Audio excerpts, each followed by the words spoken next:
Hello दोस्तों, welcome to my YouTube channel. दोस्तों, CPCT का जो 1 अक्टूबर 2023 को एग्ज़ाम हुआ था, उसमें किस प्रकार के क्वेश्चन आए थे, उन क्वेश्चन को आज हम डिटेल वाइज पढ़ेंगे। तो सबसे पहले बात करते हैं, इसमें फर्स्ट क्वेश्चन आया था। यहाँ पे आप देख सकते हो, इसमें फर्स्ट क्वेश्चन था, इंटरनेट द्वारा निम्न में से किस स्विचिंग का उपयोग किया जाता है। तो किस स्विचिंग का उपयोग किया जाता है, यहाँ पे पैकेट स्विचिंग का उपयोग किया जाता है। पैकेट स्विचिंग होता क्या है, उसकी डिटेल पढ़ेंगे। जैसे कि यहाँ पे देख सकते हो, पैकेट स्विचिंग क्या होता है, इंटरनेट पर जब आप कोई डेटा भेजते हो, जैसे कि ईमेल के द्वारा, वेबसाइट के द्वारा, ये वीडियो वगैरह भेजते हो, तो वो डेटा छोटे छोटे पैकेट्स में तोड़कर भेजा जाता है। ठीक है, ये पैकेट्स क्या रहते हैं, अलग अलग रास्तों में अपने गंतव्य यानी डेस्टिनेशन तक पहुंचते हैं और वहां जाकर फिर से जुड़ जाते हैं। तो ये प्रक्रिया क्या कहलाती है, पैकेट स्विचिंग कहलाती है। ठीक है, तो क्यों इंटरनेट पैकेट स्विचिंग का उपयोग करता है, उसका भी कारण है। कारण क्या है, तो ये तेज़ होते हैं। तेज़ मतलब अलग अलग रास्तों से ट्रैफिक मैनेज होता है। ठीक है, और कुशल मतलब नेटवर्क को बेहतर उपयोग में लाया जाता है। ठीक है, कुशल होते हैं। और जैसे स्विचिंग पैकेट खो जाए तो ये सिर्फ वही डेटा वो दोबारा भेजा जाता है, पूरा डेटा दोबारा नहीं भेजा जाता। ठीक है, अन्य अन्य विकल्पों में जैसे कि एक सर्किट स्विचिंग का ऑप्शन दे रहेगा। सर्किट स्विचिंग क्या होता है, टेलीफोन नेटवर्क में प्रयोग होता है, इंटरनेट में नहीं होता है। इसी प्रकार टेलीफोन स्विचिंग ये भी एक सर्किट आधारित टेलीफोन स्विचिंग भी एक सर्किट आधारित है। ठीक है, एक होता है टेलेक्स स्विचिंग। टेलेक्स स्विचिंग क्या होता है, जो पुरानी टेस्ट पद्धति पर आधारित है, अप्रचलित नहीं है, मतलब अप्रचलित नहीं है।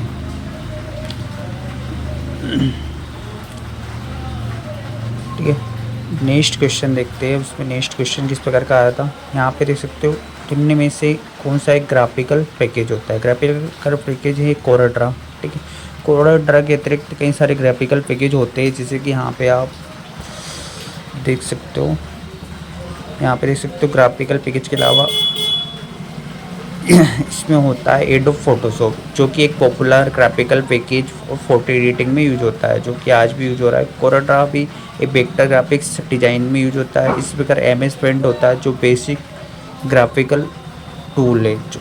ठीक है, इसी में आता है एक जीआईएमपी मतलब GNU image manipulation program, open source editing tool भी इसको बोला जाता है। ठीक है, एक आता है टक्सपेंट क्या रहता है, जो बच्चों के लिए ग्राफिकल पैकेज होता है। ठीक है, नेक्स्ट क्वेश्चन देखते हैं। नेक्स्ट क्वेश्चन में यहाँ पे आप देख सकते हो, डिस्क कप है कंटेंट क्या कहलाता है, जिसे निर्माण के समय रिकॉर्ड करने के बाद उसे यूजर द्वारा दोबारा बदला या मिटाया नहीं जाता। तो इसको क्या बोला जाता है, रीड ओनली। ठीक है, डिस्क कप है कंटेंट जिसे दोबारा मिटाया नहीं जाता, उसको क्या बोलते हैं, रीड ओनली, मतलब रोम बोला जाता है, रीड ओनली मेमोरी।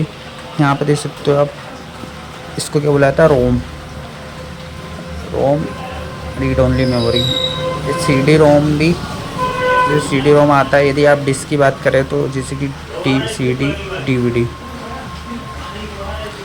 इसकी डिटेल पढ़ेंगे। रोम एक ऐसी मेमोरी है जिसमें डेटा को एक बार मैन्युफैक्चरिंग के द्वारा रिकॉर्ड किया जाता है।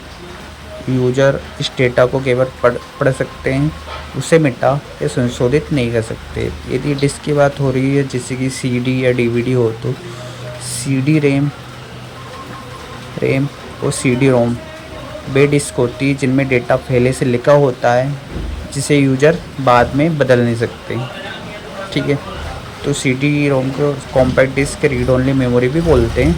ठीक है, CD ROM read only memory, compact disc read only memory का मतलब क्या होता है, सिर्फ इसे आप पढ़ सकते हैं, इसमें पहले से डेटा लिखा होता है, इसे आप बदल या मिटा नहीं सकते। एग्जांपल के थ्रू, कोई म्यूजिक जैसे CD खरीदी आपने, पहले से गाने हैं, अब उस गाने को आप सुन तो सकते हो, लेकिन कुछ नया गाना नहीं डाल सकते, जैसे कि बॉलीवुड सॉन्ग CD ओरिजिनल।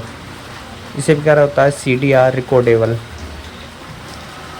जैसे कि एग्जांपल देखेंगे, आप एक बार डेटा लिख सकते हैं इसमें, लेकिन एक बार लिखने के बाद उसे ना तो बदल सकते ना मिटा सकते। एग्जांपल है, आप एक फंक्शन की वीडियो CDR में सेव कर दी। अब CDR किसी और कंप्यूटर में चलाओगे तो वीडियो चलेगी, लेकिन आप इसमें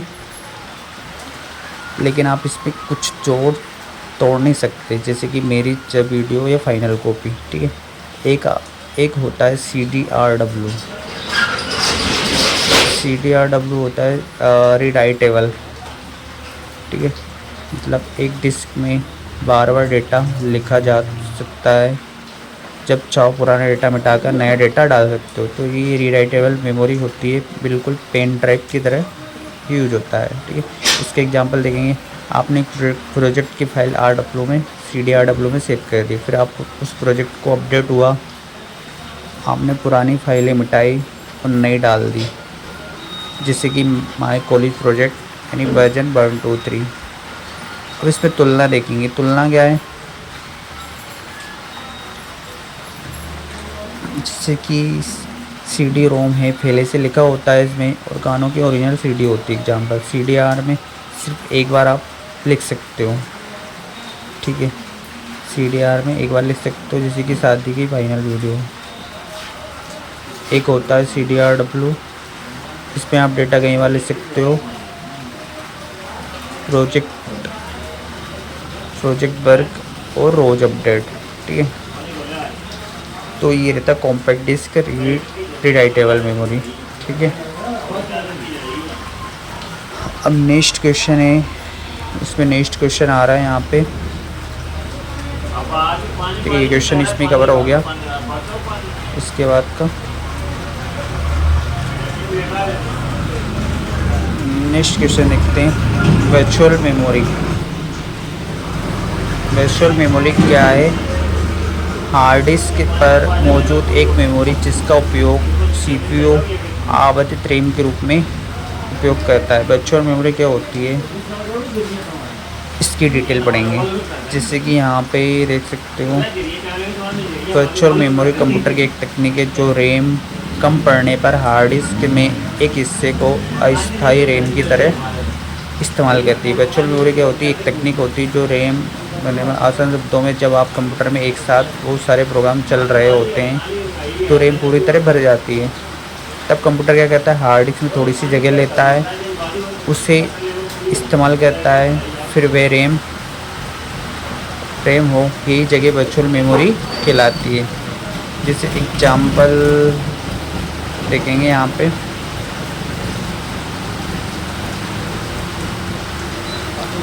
पे, आप एक छोटी सी टेबल लो। टेबल क्या है? आपकी रैम है।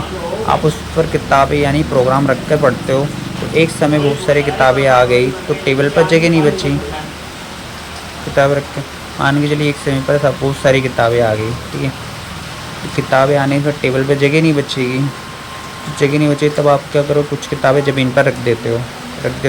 मतलब ज़मीन पर मतलब हार्ड डिस्क पर रख देते हो, ताकि बाकी का काम हो सके। तो जो ज़मीन पर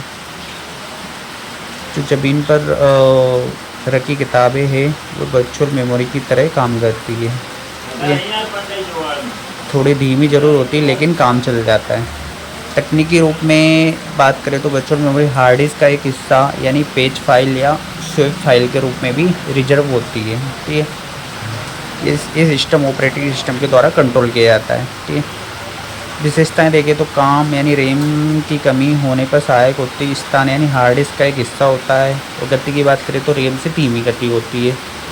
और लाभ मतलब एक साथ ज़्यादा प्रोग्राम चला सकते हो। नुकसान, स्पीड कम होता है, ठीक है। तो वर्चुअल मेमोरी रैम भर जाती तब हार्ड डिस्क की कुछ जगह लेता है, रैम की तरह इस्तेमाल करता है, वही वर्चुअल मेमोरी है, ठीक है। नेक्स्ट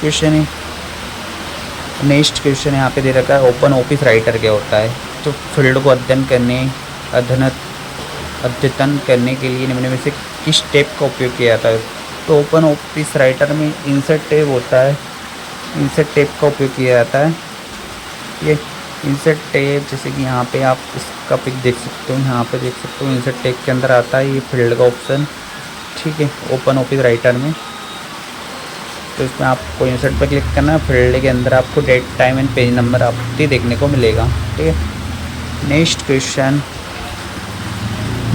आ रहा है यहाँ पे, निम्न में से कौन सी एक प्रकाश संवेदी कंप्यूटर इनपुट डिवाइस है।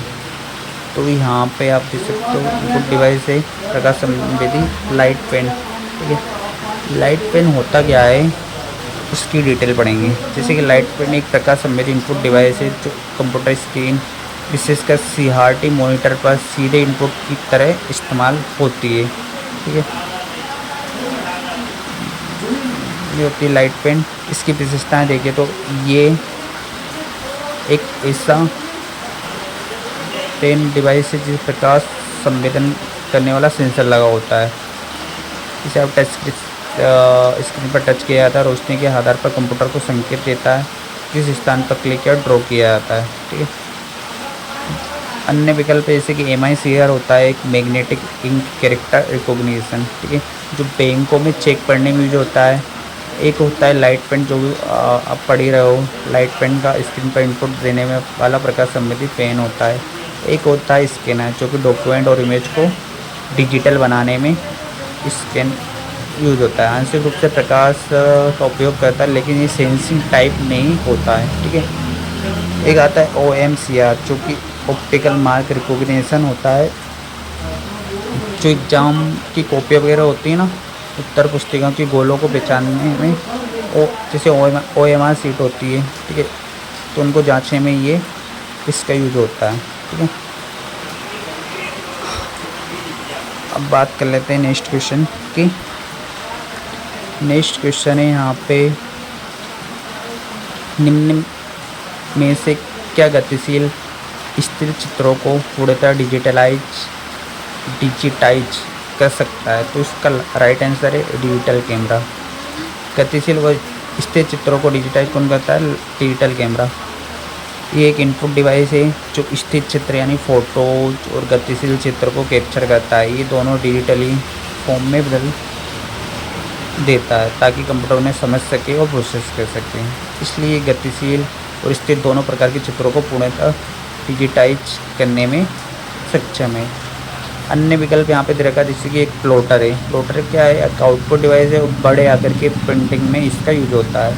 एक होता है स्पीकर, आउटपुट डिवाइस है जो कि आवाज़ के लिए यूज होता है।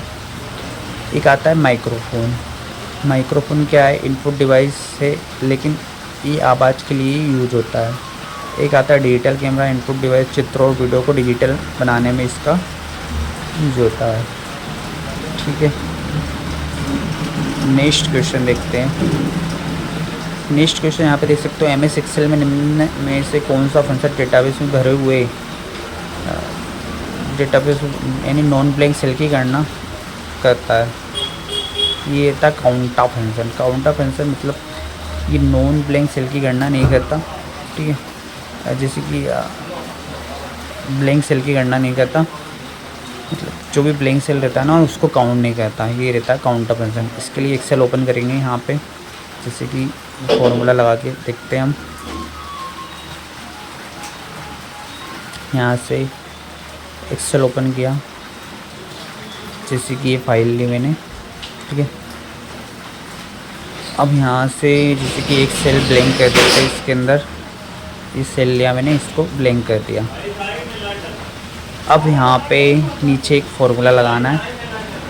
तो ये ब्लैंक कर दिया, यहाँ पे एक फार्मूला लगाया, इक्वल बराबर टाइप करना है आपको काउंटा, COUNTA काउंटा। यहाँ पे आपको ये रेंज सेलेक्ट करना है। ठीक है, अब इसमें ब्लैंक सेल कितना है? 1 है। ठीक है, यहाँ से ब्रैकेट बंद किया, एंटर दबाया, तो यहाँ पे देखो 7 आ रहा है। 7 कैसे आ रहा है? 1 2 3 4 5 6 और 7। ठीक है, ये ब्लैंक वाले सेल को ये काउंट नहीं करेगा। ठीक है, तो ये रहता है काउंट ऑफ आंसर, और ये ब्लैंक वाले सेल को काउंट नहीं करता। ठीक है, नेक्स्ट क्वेश्चन है,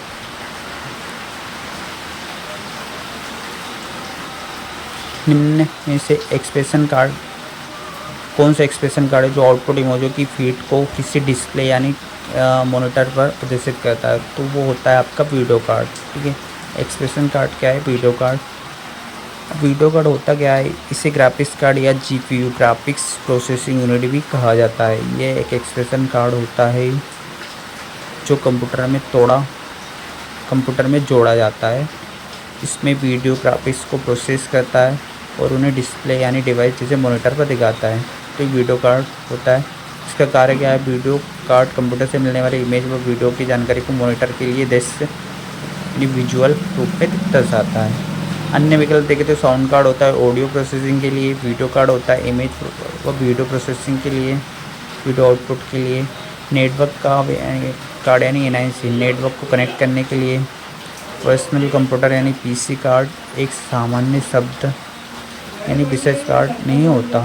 ठीक है, नेक्स्ट क्वेश्चन देखते हैं यहाँ पे। ठीक है, 10 क्वेश्चन है। ठीक है, अभी अब अगली वीडियो में हम बाकी के 10 क्वेश्चन को कवर करेंगे डिटेल वाइज। वीडियो अच्छी लगे तो लाइक करें, कमेंट करें एंड सब्सक्राइब करें। धन्यवाद।